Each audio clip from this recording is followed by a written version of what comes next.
سلام دوستای عزیزم، امیدوارم حالتون عالی باشه و خیلی خوش اومدیم به یه ویدیوی دیگه از شهر تهران.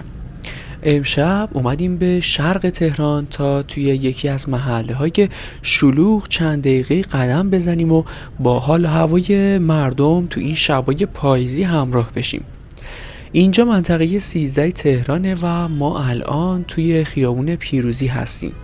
این محله توی شرق تهران قرار داره و امکانات و دسترسی خیلی خوبی به سایر مناطق تهران داره. فروشگاه‌های متنوع و تعداد زیادی مراکز خرید معروف باعث شده مردم این منطقه برای خریدای روزانه مشکلی نداشته باشن. از طرفی بخش زیادی از این خیابون هم در سالهای اخیر پر از فست‌فودی و رستوران شده که آخر هفته ها پر از جمعیت میشه و بسیار پرطرف داره. دسترسی به این محله خیلی آسونه و مثل همیشه بهترین راه استفاده از متروه. ایستگاه‌های مترو پیروزی، نبرد و نیرو هوایی توی این محله قرار دارن. دوستای عزیزم، اگه سوالی در مورد این محله داشتین حتما تو قسمت کامنت ها بپرسید و ممنون میشم اگه با لایک ویدیو یا سابسکرایب چنل از من حمایت کنید. از همتون ممنونم.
که حراجش کردم فقط بفهمه حراج اون از دستن جا زمین رنگ و تب فقط 150 تومن بفهمه داخل من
تو کوچیک‌تر بود.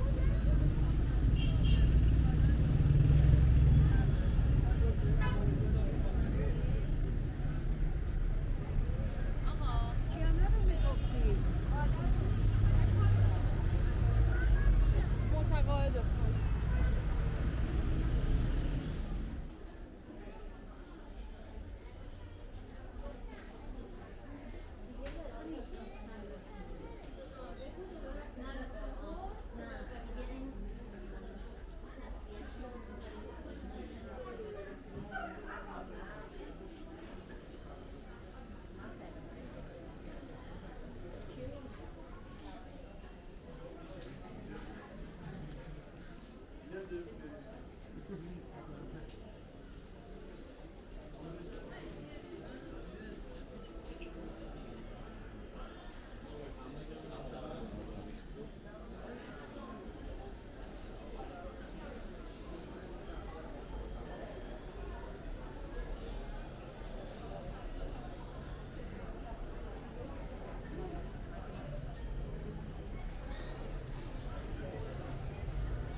یه دونه شو میفرستم بعد برو پیجشو ببین.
خب دوستای عزیزم، از همتون ممنونم که تا اینجا ویدیو رو تماشا کردید. لطفاً با لایک ویدیو و سابسکرایب چنل از من حمایت کنید و تو سفرهای بعدی هم همراه من باشید. تا ویدیوی بعد مراقب خودتون باشید و خدا نگهدار.